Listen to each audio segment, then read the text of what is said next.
इसी तरीके से जब विष्णु के भय से सुमाली माल्यवान अपने बंधु बांधवों के साथ रसातल में निवास कर रहे थे तो चोट खाया सुमाली तड़प उठा। लंका छिन जाने की पीड़ा उसे सताने लगी। घर खोने की तड़प उसमें साफ दिखाई देने लगी। और घर खोना किसी को भी क्रोधित कर सकता है और उसे पाने की तड़प उस और दौड़ने लगती है। लंका में वापस क्या हम वापस जा पाएंगे? हमारी स्वर्ण नगरी लंका जो हमारे लिए विश्वकर्मा ने बनाई थी, हमारी अपनी लंका, वो लंका कुबेर के हाथ, लोकपाल कुबेर के हाथों हमारी लंका ना इधर की रही ना उधर की। कुबेर से लंका प्राप्त करने पर ही भाई माली के वध का प्रायश्चित पूर्ण होगा। मेरी आंखों के सामने लंका का वैभव और कानों में भाई माली के वध चीख गूंजती रहती है। मुझे लंका चाहिए, लंका। यदि मेरी मृत्यु हो गई तो मेरे दिव्य वंश का क्या होगा? नहीं, मुझे अपने वंश की रक्षा करनी ही होगी, किंतु कैसे कैसे कैसे कैसे कैसे? क्या बात है पिताश्री, आप ठीक तो है ना? कैसे ठीक हो सकता हूं पुत्री? न तुम्हारे भाई लंका प्राप्ति के बारे में कुछ सोचते हैं और न भ्राता माल्यवान। दिन रात चौसर आंखें छीना छपटी में लगे रहते हैं। आए दिन मदिरा में लिप्त रहते हैं। इन्हें कोई सुध नहीं। आखिर कब तक हम ये लंका से निर्वासित जीवन व्यतीत करेंगे? कभी सोचा है कि हमारे स्वर्ण भंडार, हमारी संपत्ति, हमारा पुष्पक विमान हमें मिल पाएगा कि नहीं? इन्हें समझाओ कैक्सी, समझाओ अपने भाइयों को। पिताश्री, जब ये आपके कहने पर नहीं हिलते तो मेरा कहना कहाँ मानेंगे? हाँ, यदि मैं कुछ कर सकती हूँ तो मुझे आदेश दीजिए।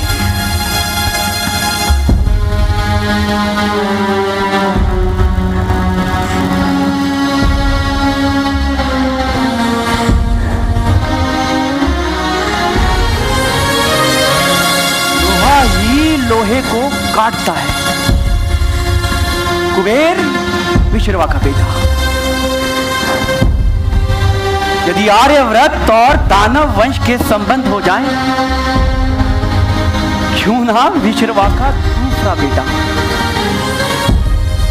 जिसमें हमारे वंश का रक्त भी होगा और कुबेर साथ बलशाली भी। लोहा ही लोहे को काटेगा। कैक्सी कैक्सी कैक्सी पुत्री, अब तुम ही दानव दल का उत्थान कर सकती हो। तुम्हारे भाई जीवन भर कुछ नहीं करेंगे। बताइए, मैं इनका जीवन कैसे सुधार सकती हूँ? तुम्हें एक विशेष कार्य करना होगा। तुम विवाह योग्य हो, तुम्हें विवाह करना होगा। विवाह? परंतु मेरे विवाह से इनका जीवन सुधरेगा। मैं कुछ समझी नहीं। मेरे विवाह से इनका क्या संबंध? संबंध है पुत्री। तभी सिर्फ हमारा ही नहीं, समस्त दानवों का जीवन सुखद होगा। तो क्या चयन किया आपने मेरे योग्य कोई वर? हाँ, चयन तो किया है, किंतु तुम्हें उससे अकेले जाकर विवाह करना होगा। क्या कह रहे हैं पिताश्री? अकेले क्यों जाना होगा? और किससे? ऐसा कौन सा वर है जिसके पास स्वयं जाकर विवाह प्रस्ताव रखूं? है एक प्रजापति का वंशज, महान योगी, पराक्रमी महारथी, विद्वान ब्राह्मण। ब्राह्मण? कौन है वो? वो है विश्रवा।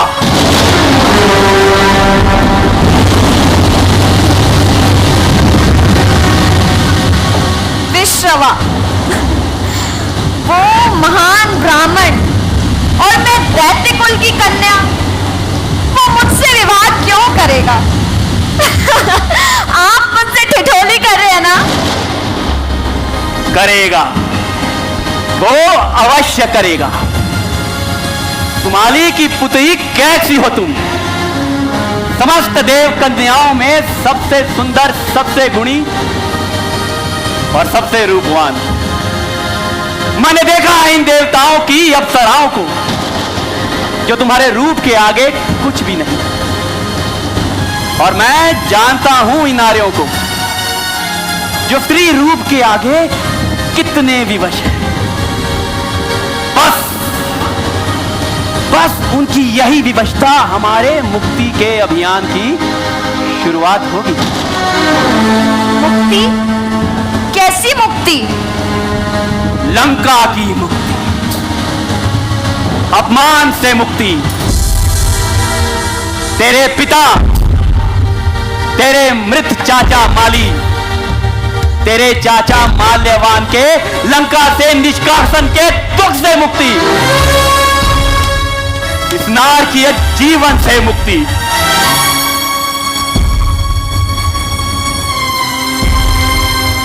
आज भी तेरा बूढ़ा बाप रातों को सो नहीं पाता, इस डर से कि कहीं लंका ना दिख जाए, कि कहीं वो विष्णु हमें सपने में चिढ़ाने ना लग जाए। बस अब तुम ही हमें इन दुस्वप्नों से मुक्ति दिला सकती हो। परंतु पिताश्री, यदि मैं ऋषि विश्रवा की भार्या बन भी गई, तो उससे हमारी लंका कैसे वापस आ जाएगी?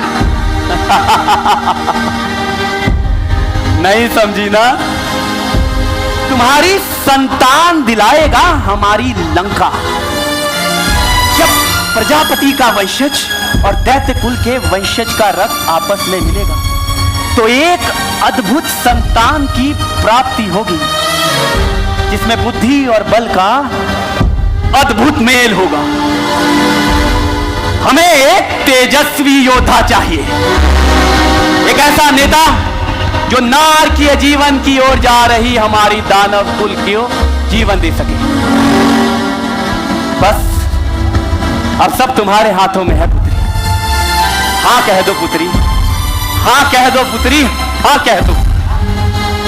परंतु पिताश्री, यदि मैं असफल हो गई तो?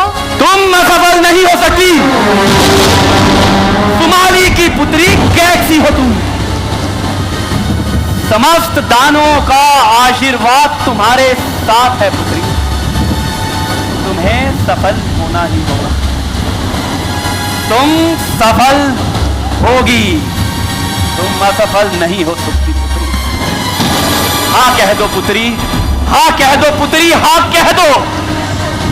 पिताश्री, आप मुझे उन नारियों के पास जाने को कह रहे हैं जो आपके सबसे बड़े शत्रु हैं, उन नारियों के पास जिनके कारण आप बरसों से इस अपमानजनक पाताल लोक में नारकीय जीवन जी रहे हैं, उन नारियों के पास जिन्होंने हमारा नगर, हमारी संपदा, हमारा मान सम्मान छीना, उन नारियों के पास जो स्त्री को केवल भोग का साधन बनाते हैं, और आप उनसे ये आशा करते हैं कि वो आपकी पुत्री को भार्य बनाएंगे। पिताश्री, वो आपकी पुत्री को सिर्फ और सिर्फ भोग का साधन बनाएंगे, भार्य नहीं। पिताश्री, मैं आपकी पीड़ा समझती हूँ, मैं आपके दुख को अच्छी तरह जानती हूँ, परंतु अपने को इस कार्य के योग्य नहीं समझती। मुझसे नहीं होगा पिताश्री, मुझसे नहीं होगा। कैक्सी, मुझसे नहीं होगा पिताश्री, मुझसे नहीं होगा। कैक्सी, मुझसे नहीं होगा। कैक्सी, ठहरो पुत्री, ठहरो।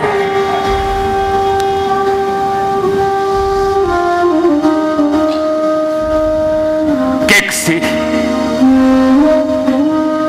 मेरी बात सुनो कैक्सी। मैंने सुमाली का निर्णय सुना है और मुझे तुम्हारी योग्यता में कोई संशय नहीं है। एक बार यदि सुमाली के बाण को लक्ष्य मिल गया तो संभवतः लंका हमारे पास ही होगी। हमें योगी तेजस्वी नेता चाहिए। हाँ कह दो पुत्री, हाँ कह दो। हमारे कुल और हमारी प्रजा के लिए हाँ कह दो पुत्री। एक बात बताओ पुत्री, तुम ही बताओ कि ये समाज बड़ा होता है या व्यक्ति? निश्चय ही समाज। हाँ समाज। तो हमारे समाज के लिए तुम्हें यह कार्य करना ही होगा पुत्री। निश्चिंत रहो। विश्रवा एक महान ऋषि है, उसी का पुत्र लोकपाल कुबेर हमारी लंका का स्वामी है। अगर उसके समान तुम्हारा पुत्र होगा तो हमें हमारा खोया हुआ राज्य फिर से प्राप्त हो जाएगा पुत्री। परंतु मेरी दुविधा दूसरी है। यदि ऋषि ने अस्वीकार कर दिया तो मैं उपेक्षा का दंश नहीं झेल पाऊंगी।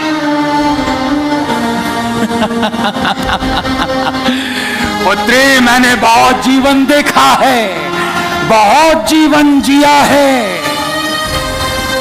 भला ऐसा कौन होगा जो तुझे अस्वीकार करेगा? हैं? स्वयं पर विश्वास रखो पुत्री और इस कार्य को पूर्ण करो।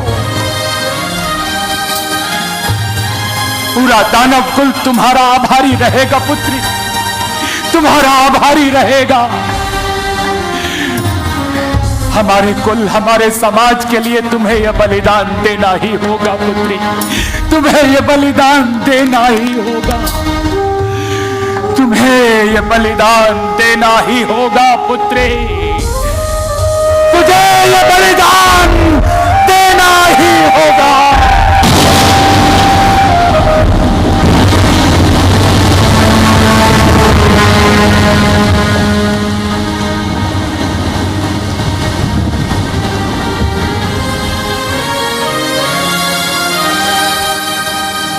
मैं तैयार हूं पिताश्री।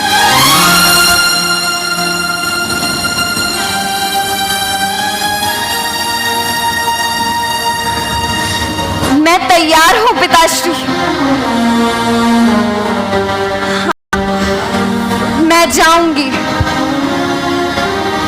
कैक्सी, कैक्सी, कैक्सी। समस्त दानव कुल का उत्थान तुम्हारे ही हाथों लिखा है पुत्री। कैक्सी का विश्वास समझाने की तैयारी करो, आश्रम जाने की तैयारी करो।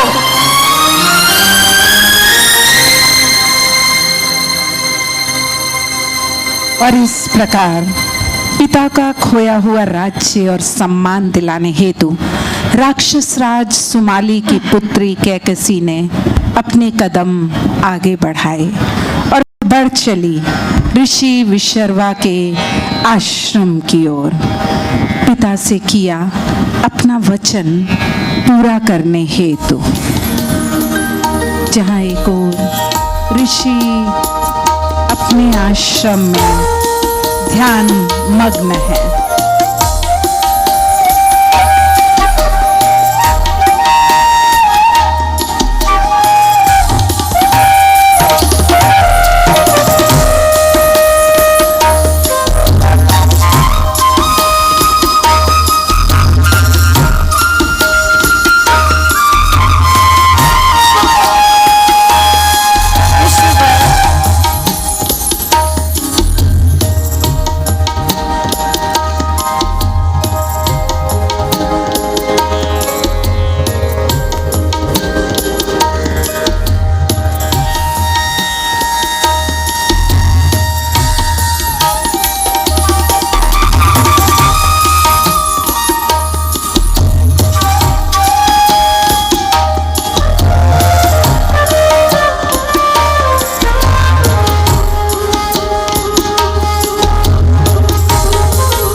कौन हो तुम और मेरे आश्रम में क्या कर रही हो? आप तो परम ज्ञानी हैं, अपने मन की आंखों से सब देख समझ सकते हैं, अपनी दिव्य दृष्टि से सब जान ही गए होंगे। परंतु आगंतुकों को अपना परिचय स्वयं देना चाहिए, यही लोक रीति है। बताओ कौन हो तुम? मैं दैत्यराज सुमाली की पुत्री कैकसी हूँ। दैत्य कन्या, वो भी मेरे आश्रम में? ऐसा क्या प्रयोजन आन पड़ा तो संध्या बेला में तुम यहाँ चली आई, वो भी बिल्कुल अकेले? प्रतीत होता है कि तुम दिशा भ्रमित हो गई हो देवी। ऋषिवर, जब कामना प्रबल होती है तो समय असमय का ध्यान ही नहीं रहता, प्रयोजन ही महत्वपूर्ण है। परिजनों की आज्ञा से आई हूँ, सोच विचार कर आई हूँ, अपने बंधु बांधव और पिता का आशीर्वाद लेकर आई हूँ। परंतु ऐसा क्या प्रयोजन जिसके लिए तुमने इतना कष्ट उठाया, इतनी पीड़ा सही? देवी, कृपया आसन ग्रहण कीजिए, फिर अपना मंतव्य स्पष्ट कीजिए। आइए।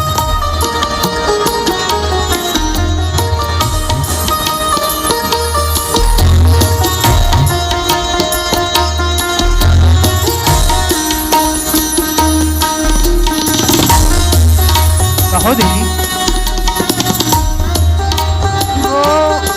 मैं प्रजापति के कुल से संबंध जोड़ना चाहती हूँ, आपसे धर्मात्मा पुत्र की कामना करती हूँ।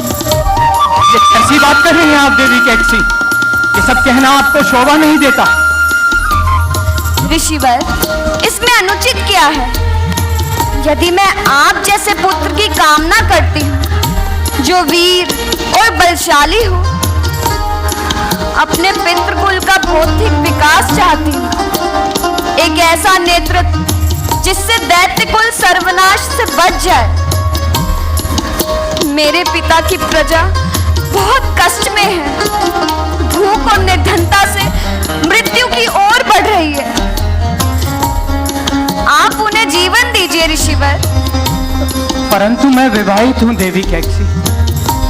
ऋषि भारद्वाज की कन्या मेरी भार्या है और मैं उनसे अति स्नेह करता हूँ। जानती हूँ ऋषिवर कि आप अपनी भार्या से बहुत प्रेम करते हैं और आपके पुत्र लोकपाल कुबेर लंका के अधीश्वर हैं। परंतु मैंने कहा ना, मेरा आने का प्रयोजन है। क्या मेरी कामना इतनी अनुचित है कि आपको दुविधा हो रही है ऋषिवर?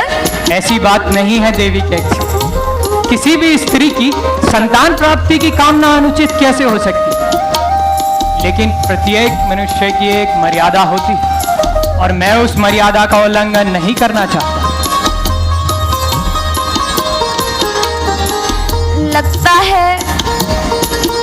लगता है मैं आपको अच्छी नहीं लगी ऋषिवर। ऐसी बात नहीं है देवी कैकसी। तुम में तो वो आकर्षण है जो किसी भी पुरुष को विचलित कर दे। यह स्त्री स्वयं मेरी शरण में आई है। यदि मैंने इसकी कामना पूर्ण नहीं की तो यह आर्य धर्म की अवहेलना होगी। क्या सोच रहे महात्मन? क्या मैं मान लूं कि आप मेरी कामना पूर्ण नहीं कर सकते? क्या मैं यहाँ से निराश लौट जाऊं? कहिए ऋषिवर, क्या मैं आपके आश्रम से निराश लौट जाऊं? ठीक है, मैं यहाँ से निराश ही लौट जाती हूँ। ठहरो, तुम्हारी कामना अवश्य पूर्ण हो, क्योंकि तुम्हारी कामना पवित्र है।